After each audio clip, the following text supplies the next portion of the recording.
am Rachel Stevens. I am the research director at RedMonk. And at RedMonk, we follow technology adoption trends, particularly from the view of the developer and the practitioner. So some of the trends that RedMonk are seeing in the observability market is, one, everything is observability now. You may have noticed that we don't call anything monitoring anymore. It is the whole market has shifted to this wider view of more context and data that has come together in a way where people can better understand the signals and noise. Part of that is that we are seeing kind of the commoditization of data collection as part of things. So if you kind of think of the evolution of the industry, you kind of think back to the APM days where people had very proprietary agents, all the data lived in kind of a siloed stack, and the observability, or at the time it was monitoring data, was all kind of in a place and it lived there, and only the magical select few could actually access it and use it. So you had to know the right query language, you had to be able to do all of the things.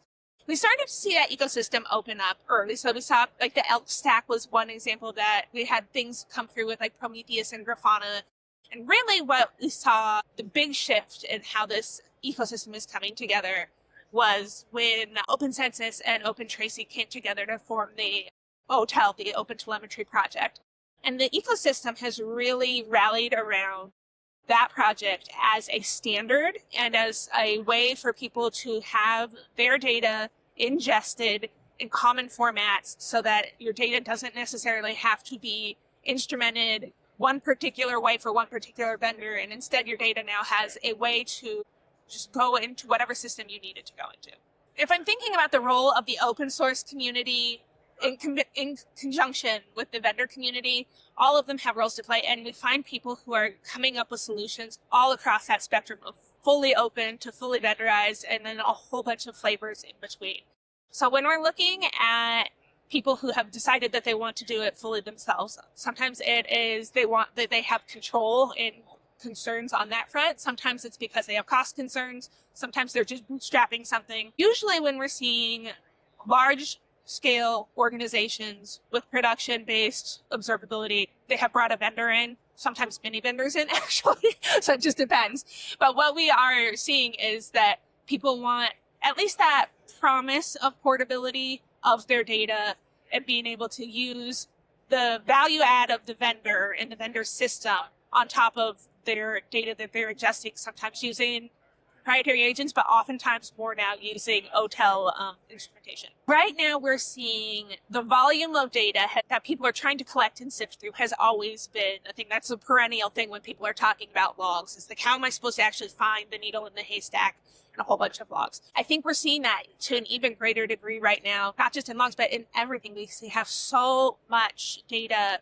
that we can possibly be observing, especially as you start to look into worlds where we are bringing in new technologies like LLMs. It's like, how are we supposed to be understanding how these technologies are performing on a whole bunch of different axes in terms of performance and latency, all of these things. One of the things that is a challenge for people is trying to figure out, what data am I supposed to keep? What is the data that has value? How do I have kind of this cost of basically a high density amount of data compared to the cost that I'm paying for it? And that is what people are trying to figure out in terms of what do I store? Where does this go?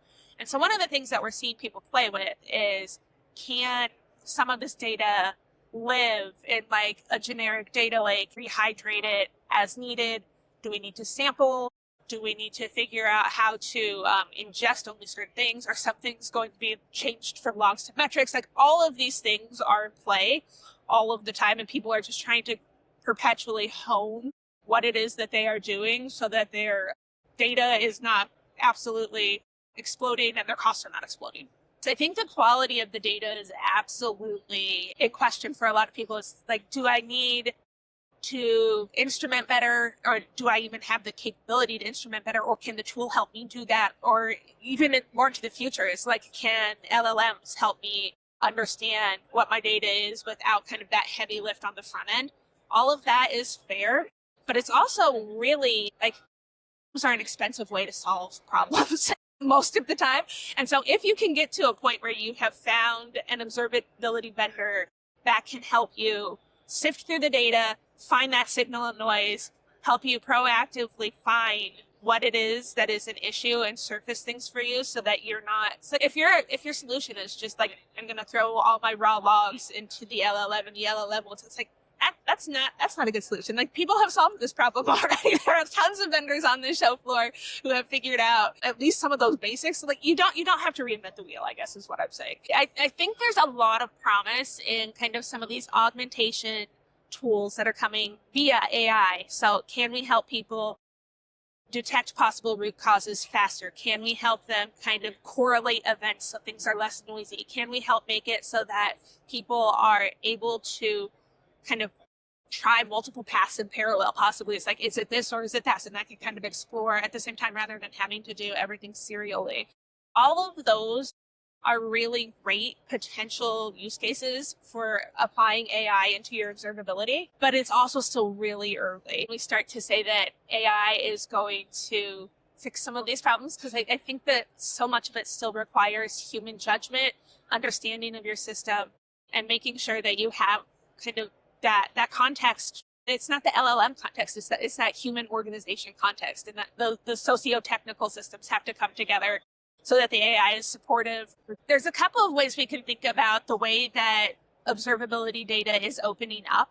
I think one of the things that is amazing about the LLM-based technology shift that we have seen is that it really has democratized people's ability to query data. Like, for people to understand how to ask a question of their data without having to have learned something like a specific, like PromptQL or something like that.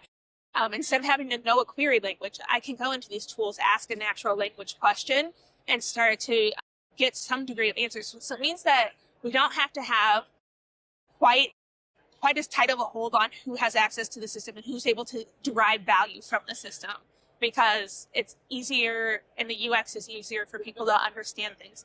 I think the other thing that we have started to see is that there's a lot of really strong overlapping use cases for a lot of this data. So, for example, observability data and security data, a lot of that data is actually like the same raw data, and you can just use it in different ways. And so finding out how we can get more value from the data we have and present our data to the different groups that can possibly use it is a huge win in terms of that value. So we see a lot of users as we're expanding the number of people who are trying to derive value from observability data, particularly if you're asking developers to use this data. They're going to be wanting tools that they understand and tools that don't only show what's happening at the infrastructure level, but can they start to get some insight into the application level as well. And so can we start to help developers understand how their applications are running in production is a huge value for any observability. So when we're thinking about vendors who have started to put some of these tools together and starting to build that context, so it's not siloed data of logs, metrics, traces, but can we start to put together holistic kind of views of our data and enrich our data then with some of the AI tools? Companies like Dynatrace are doing a great job at trying to make it easier for people to actually find and derive that value. And it's not just you having to build the context yourself, but the tool is helping you do that.